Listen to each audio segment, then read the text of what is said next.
In their suppression of their knowledge of God, where they come up with petty excuses to not submit to their Maker, unbelievers, quote-unquote, often bring up the issue of slavery and the Bible.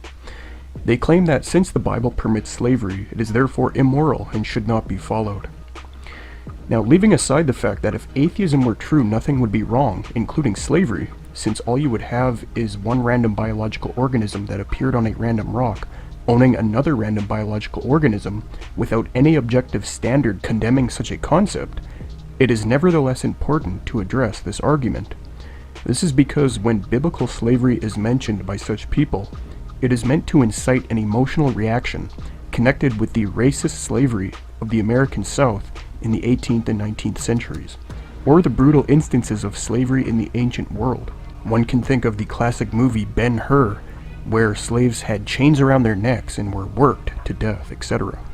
However, to read such concepts into Old Testament Israelite servanthood the Bible permits, or the foreign slavery it permits, would be extremely inaccurate and deceptive. The following facts serve as reasons why biblical servanthood and foreign slavery was not immoral in the sense modern English parlance defines slavery.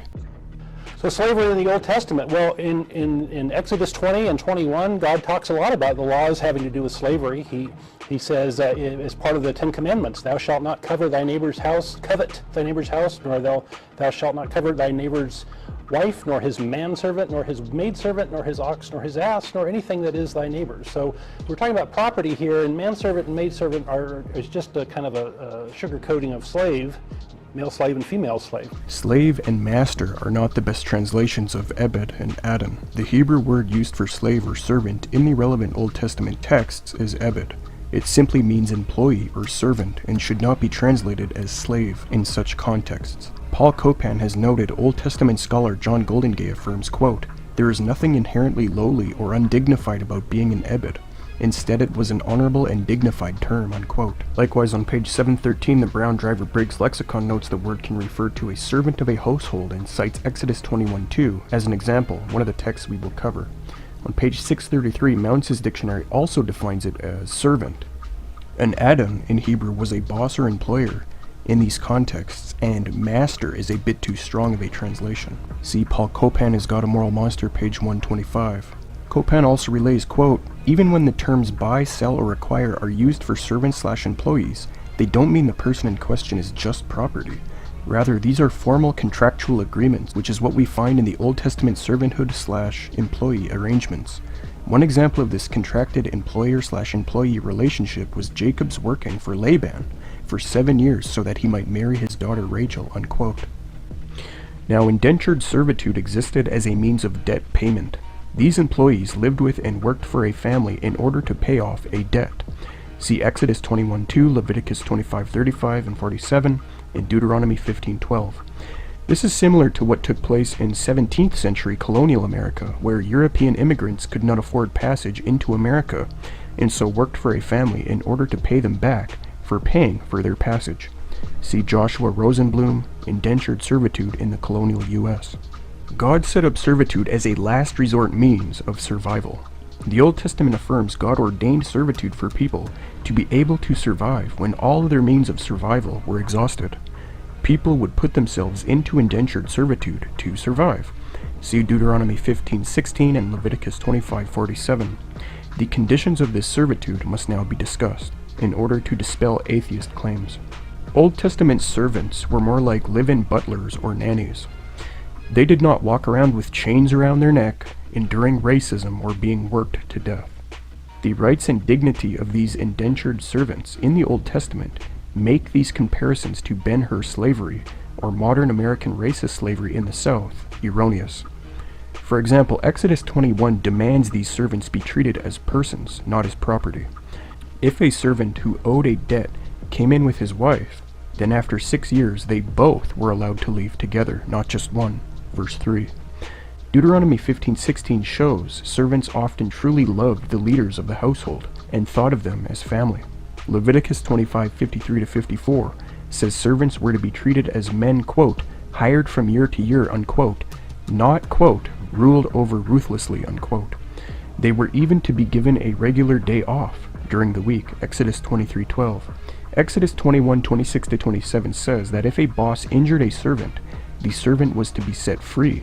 Such abuse was not tolerated. Also, Israelite servants could not be sold by their bosses. See Leviticus 25:42. Lastly, Deuteronomy 15:13-14 affirms once a servant's service was over after 6 years, he was not to leave empty-handed. The boss was commanded to furnish him out of his flock, also with corn and wine. All of these facts destroy the emotional response atheists want to bring out of people when telling them, the Bible permits slavery. The images of slaves in the movie Ben-Hur, or of slavery in the American South in the 18th and 19th centuries, have been disproven. Moreover, lifelong servitude was forbidden. Exodus 21:2 and Deuteronomy 15:12 commands a servant who owed a debt to be freed after 6 years. However, if the servant decided to remain with the household longer due to loving the family, he was permitted to stay with that family. See Deuteronomy 15:16, Exodus 21:5. For example, Deuteronomy 15:16 says, "But if he says to you, I will not go out from you, because he loves you and your household, since he is well off with you, he shall be your slave forever." Unquote. This shows the servants were to be treated very well, so much so that many chose to remain with their leaders of their household forever because of the good treatment and care exhibited by the Israelite boss. Foreign slaves. Now that we have addressed the Israelite indentured servitude the atheists in the video brought up, we will now turn to the issue of foreign slaves the Israelites were allowed to purchase. In Leviticus 25:45-46, we read that Israelites were permitted to buy foreign slaves who were in the slave trade. Although this might sound harsh to our ears, some things need to be kept in mind. First, there are no chains around necks, racism, or being worked to death here. Also, such people had rights even if they ran away from their bosses. Deuteronomy 23:15-16 says, quote, "You shall not give up to his master a slave who has escaped from his master to you. He shall dwell with you in your midst, in the place that he shall choose within one of your towns, wherever it suits him. You shall not wrong him." Unquote. This law greatly affected the master's treatment of the worker, so they wouldn't want to run away. Also, this is an example of God's mercy since he permitted Israelites to rescue slaves out of the slave trade and work for a family in a holy culture, when they would otherwise be stuck in some brutal culture where their master could treat slaves however they wanted. Hammurabi's code, for example, allowed masters to mutilate their slaves, cutting their ears off, etc.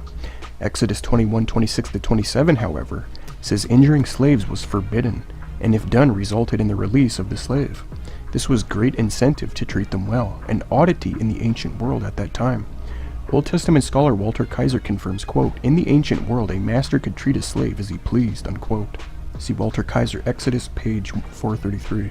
So much has to be read in, and much has to be omitted in order for this to be identified as morally evil. So while the unbeliever, though he has no moral basis to claim anything is actually wrong, claims this slavery was wrong, the fact is, it served as a way of rescuing those stuck in the slave trade, who would otherwise end up in a savage land being mutilated. The Hebrews were to treat these people well, on the other hand, and it was common understanding that the foreign slave could run away to another town for asylum in Israel, and would not be returned to his Israelite master. This is utterly unprecedented in the ancient world. Lastly, according to the Old Testament, such foreign slaves could basically become Israelite citizens. For example, 1 Chronicles 2:34-35 affirms Sheshan gave his Egyptian slave Jarha to his daughter in marriage, after which they had a child together. Again, this is utterly disconnected from the ancient practice. Troubling texts. Now, atheists commonly attack Exodus 21:20-21.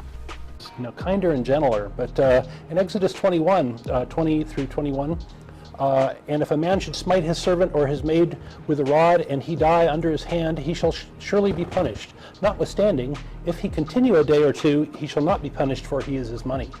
So it's not good to beat your slave to death, but if you kill them indirectly, that's okay, because they're his money. Notice first, according to verse 20, the murder of servants is strongly prohibited and was punishable by death. Unbelievers often ignore this and throw it under the bus. However, it is a very merciful truth that needs to be kept in mind. But what should we make of verse 21? Simple. The boss is given the benefit of the doubt that he was not intending to murder the servant, but was disciplining him for doing some moral wrong he was not supposed to do. In that case, the boss would not be put to death, since it would be ruled accidental. This did not mean the bosses should try to make it so that their servants died after 2 days, or that this was somehow moral or okay. The text doesn't say that. It's simply saying if such an accidental death occurred after a disciplinary punishment, the boss did not deserve death. Life for a life applied only when there was conscious intent to murder. But more needs to be said. What about the above rendering, "For the slave is his money," at the end of verse 21, which seems to suggest the servant was property? This is incorrect. The Hebrew does not say the slave is his money. It just says that is his money. Copan notes the ancient Near East scholar Harry Hoffner has shown, based on the context, that is Exodus 21:18-19, that the text should not be rendered the slave is his money, but, quote, the fee is his money, in the sense that the fee the boss would then pay for medical treatment for the soon-to-die injured servant was money. Therefore, since the boss would already suffer financial loss for the accidental fatality, he would not be put to death.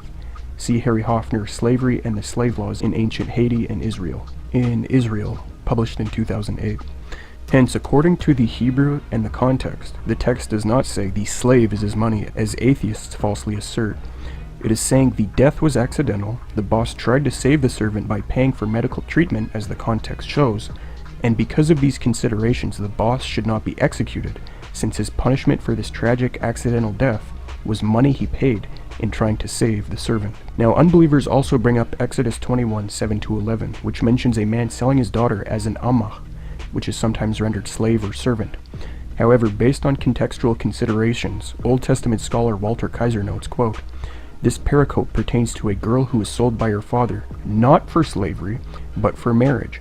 Nonetheless, she is designated a servant, Amma, in verse 7.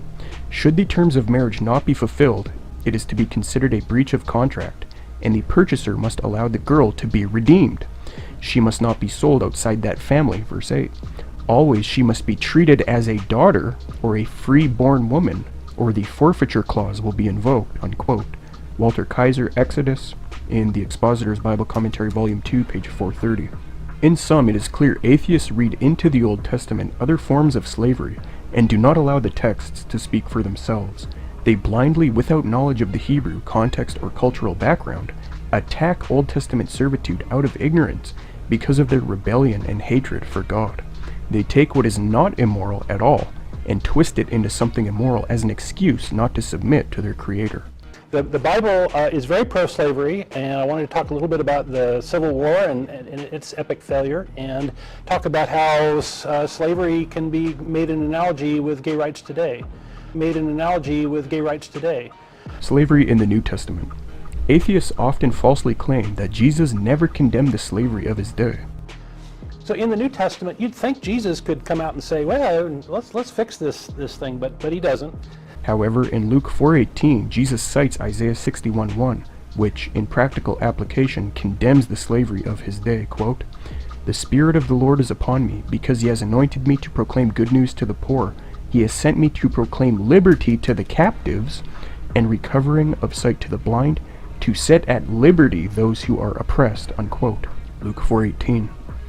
Now, unbelievers often argue that since the New Testament writers exhorted slaves to obey their masters in the Roman social system, this is therefore immoral and proves the Bible is false. This thing, but he doesn't. So I have a bunch of quotes. I have Titus 2:9, Colossians 3:22, Ephesians 6:5. However, a few points are in order. These texts do not support Roman slavery. The fact is, Jesus and the apostles didn't create an economic reform plan for Israel and Rome. That's not the way the kingdom of God would come about. The kingdom of God is inward and culminates with the return of Christ at the end of the world. So economic reform was not the goal of the early persecuted Christians. The church was born into an already existing secular social world. So when Paul exhorts slaves within the Roman system to behave themselves, he is not promoting or advocating the situation they were in, but was calling for good conduct while already in such an existing predicament, in the hopes that the master would see such good conduct and convert to Christianity and be saved. See Titus 2:10. It was therefore for the benefit of the people's eternal salvation. Now, Paul exhorts slave masters to treat their slaves well. In Ephesians 6:8-9, Paul commands those who are slave masters in this existing social system to be good to and not threaten their slaves. Again, this is not advocating or supporting slavery, but calling for humane protocol since people already existed in this system, and small persecuted Christianity had no means for economic reform for Israel and Rome. Paul affirmed freedom over slavery. Gleason Archer has shown that while Paul exhorted slaves to obey their masters, respect them, and be faithful, he also said slaves should seek to purchase their freedom as soon as possible, 1 Corinthians 7:21, which shows that Paul recognized freedom is better than slavery. See Gleason Archer Encyclopedia of Bible Difficulties, page 87. This refutes the atheist objection. The Bible does not support slave and master classes. The following texts show the Bible affirms the equality of all men, which is opposed to the idea behind slavery, such ideas which can be found in Greco-Roman philosophers such as Aristotle. For example, Galatians 3:28 says, quote, "There is neither Jew nor Greek, there is neither slave nor free, there is neither male nor female, for you are all one in Christ." 1 Corinthians 12:13 says, "For in one Spirit we were all baptized into one body, Jews or Greeks, slaves or free, and all were made to drink of one Spirit," unquote. Colossians 3:11 says, "Here there is not Greek and Jew, circumcised and uncircumcised, barbarian, Scythian, slave, free, but Christ is all and in all," unquote.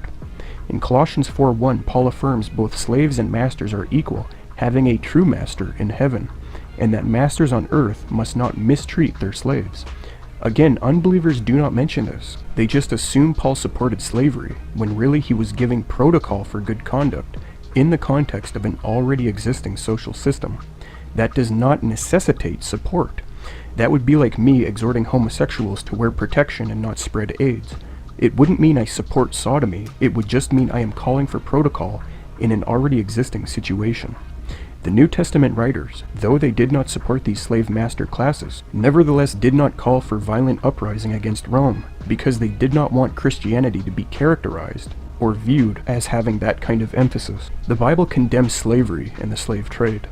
In 1 Timothy 1:9-10, Paul castigates those who engage in slave trade in the context of his vice list of things to avoid. Why don't unbelievers ever mention this? Moreover, in Revelation 18:10-14, Babylon is rebuked and judged in the context of treating humans as cargo, trafficking slaves, and idolatrously and greedily making wealth with merchants. In sum, this is the other side of the story which militant atheists do not inform people about when they rant against the Bible on this issue. This is because they do not really care about truth. Their agenda does not allow them for careful and responsible handling of these issues. This is a response to a quote-unquote unbeliever named Phyllis on YouTube, who attempted to address some of the points in my recent slavery video. First, she tries to say atheism can account for right and wrong, and that atheists do not need to borrow from the Christian worldview. However, in her talk, she fails to prove this at all. That is the incorrect claim that atheists have no basis for morality, and we therefore must borrow our morality from Christianity. We have an explanation for morality, and it doesn't come from religion, any religion. It is religion that stole morality from people. Morality comes from evolution. We see morality in social animals. It stems from empathy and compassion. So begging the question on macroevolution and then asserting morality stems from empathy and compassion does not prove anything is actually right or wrong given atheism. So atheism does not justify morality or things being right or wrong. The problem this lady's not addressing is we all live like certain things are truly right and wrong, but which worldview accounts for things being truly right or wrong? That's the question. Well, if atheistic naturalistic materialism is true, humans are stardust, random meat sacks who appeared on this random rock by chance, with no innate objective value or dignity. Thus, what happens to one stardust can't be truly wrong or right. Unbelieving thought contradicts valid human experience, which shows things are truly right and wrong. This is why we make laws. This is why we're all aghast when we see something wicked on the news. And this is why all decent people would agree child rape would be wrong, even if all the minds on the planet, for some reason, deemed it to be okay. Phyllis's idea that empathy accounts for morality is spurious. Empathy says, I don't want something wrong to happen to others because I wouldn't like it to happen to me. Well, why is something happening to you wrong or right? Moral or immoral? You're just stardust. You may say it's good for humans to be happy and not suffer, but in atheism, why is that good? Why is that moral? Again, people would be random meat sacks on some random rock with no innate or objective value. Why is some biological meat sack interpreting events positively through sense perception actually moral or good? You see, atheism cannot make sense out of the absolute morality we all experience and live by. Christianity, on the other hand, explains why we live as though there is true good and bad, and accounts for good and bad. An objective moral code is written on the heart of man by God, reflecting his eternal holy nature. This is why things are actually good or bad, and why we live as though there is real good or bad. Thus, Christianity accounts for human experience on morality, while unbelieving thought reduces it to a delusion leading to nihilism, or things not being truly good or bad. Thus, logically, in atheism, child rape and murder is not truly wrong or immoral. Neither was the Holocaust. This is just stardust bumping into stardust. So Phyllis begged the question and failed to prove atheism can justify morality. Next, she dismisses my claim that employee/servant and boss are better translations for Adon and Ebed in relevant contexts. However, she doesn't deal with the lexical analysis I provided, nor the scholarly references, nor the biblical example of Jacob working for Laban. Instead, she says, However, employee is not an acceptable translation, as these people were not paid a salary. yes, they were paid a salary. They were given a debt they owed in the past, Deuteronomy 15:1. That was their salary they were paying off with work. This is why Hebrew debt slaves worked 6 years to pay off their debt, then they were released. So to say these were not employees is absurd. This was a contractual agreement. Also, there was indentured servitude as a means of survival, and the salary was survival, home, food, clothing, etc. See Leviticus 25:39-40. Certain Jews put themselves into this as a last resort means of survival, which I mentioned in the video, but which this lady conveniently ignored on this point. Keith also claims that the terms buy, sell, or acquire are formal contractual agreements. Does that make owning people and making them work without wages moral or ethical? What is unethical about a random biological meat sack owning another one, given atheism? Why is this wrong in your worldview? It causes unnecessary harm somehow? So what?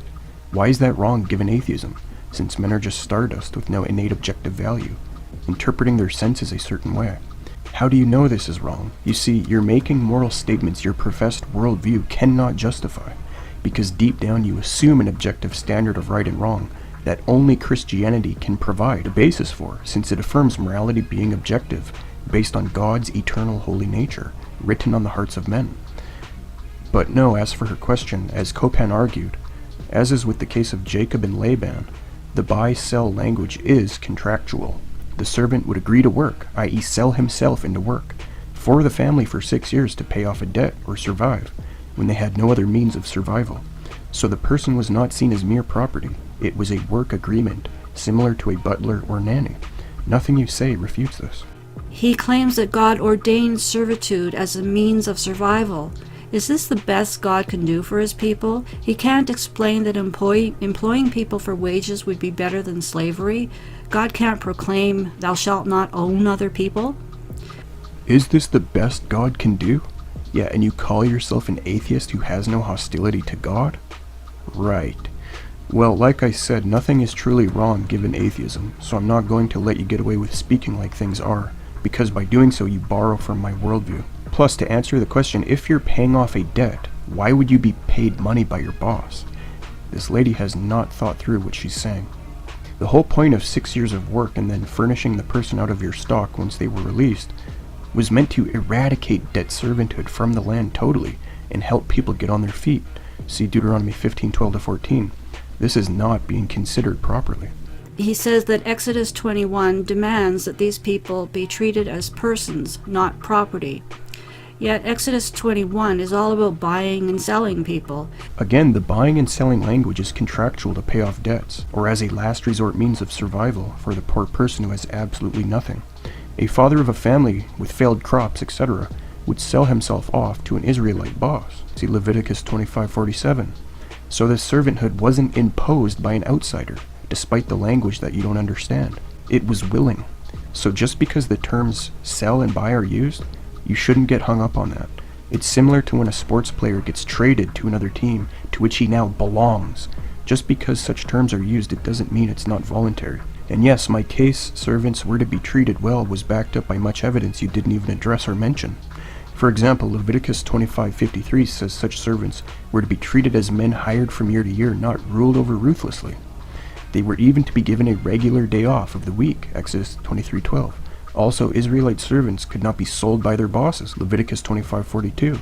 Lastly, Deuteronomy 15:13-14 affirms once a servant's service was over after 6 years, he was not to leave empty-handed. The boss was commanded to furnish him out of his flock. And as I showed in the video, many decided to stay with their bosses because they loved them so much. So that does imply being treated well. It also declares that if an ox known to have previously gored someone then gores again, the owner of the ox will be put to death. However, if the ox gores a slave, the ox owner only has to recompense the slave owner 30 shekels. Yeah, this is false. Exodus 21:28 says if an ox gores a regular person, the owner doesn't get put to death. So when Exodus 21:32 says if a slave gets gored by an ox and the owner doesn't get put to death, it's the same as for the non-slave in verse 28. Only when the ox is known to gore and gores again does the owner get put to death. So by omitting verse 28, which says the owner won't die when even regular people get gored, Phyllis shows her deceptive character. Keith also talks about Deuteronomy 15:16, in which a servant might wish to stay with his master after 6 years because he is better off there. However, what Keith doesn't mention is that in this case, the servitude becomes lifelong. There is no consideration that the servant may change his mind in another 6 years or so. Why would a worker choose to live with his boss forever out of love and being well off with him, make such a radical decision if he was not sure that's what he wanted for life? Also, this idea the boss would not let the servant go if the servant truly changed his mind years later is not actually found in the text, contrary to Phyllis's assertion. If it was such a loving relationship, as we are told it was, why would the boss not let the servant go if the servant truly wanted to? See the illogic? According to the Old Testament, lifelong servants could potentially become equal to free Israelite citizens. For example, 1 Chronicles 2:34-35 again affirms Sheshan gave his Egyptian slave Jarha to his daughter in marriage, after which they had a child together, etc.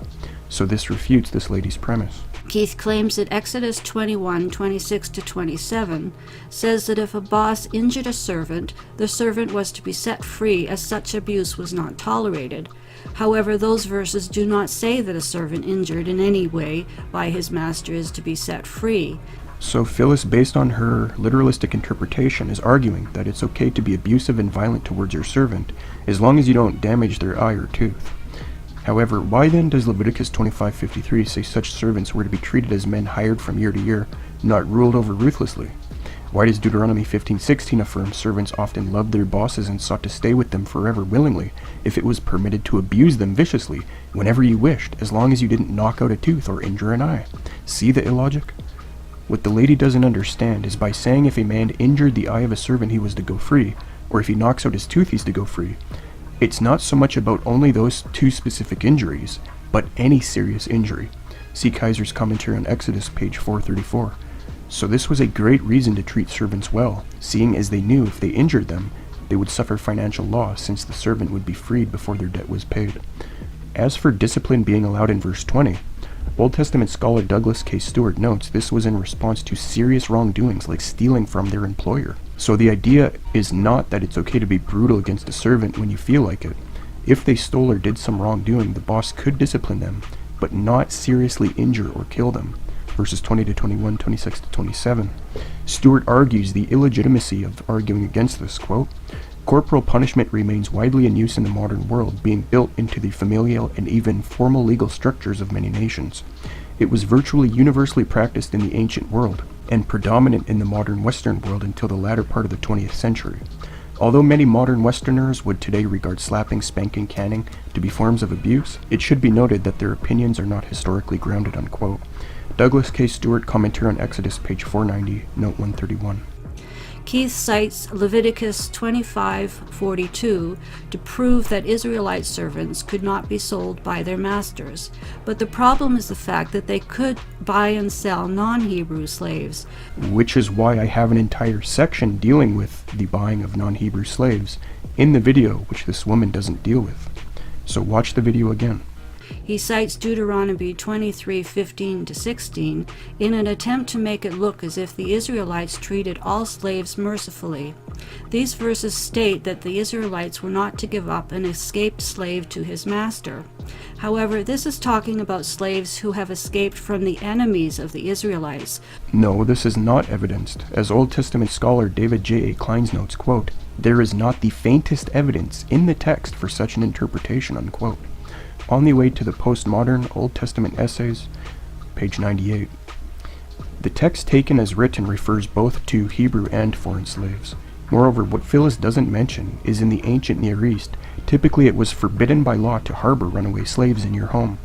So this great act of mercy shown by God in this law is completely overlooked by the unbeliever, because they do not want to see good in what God does.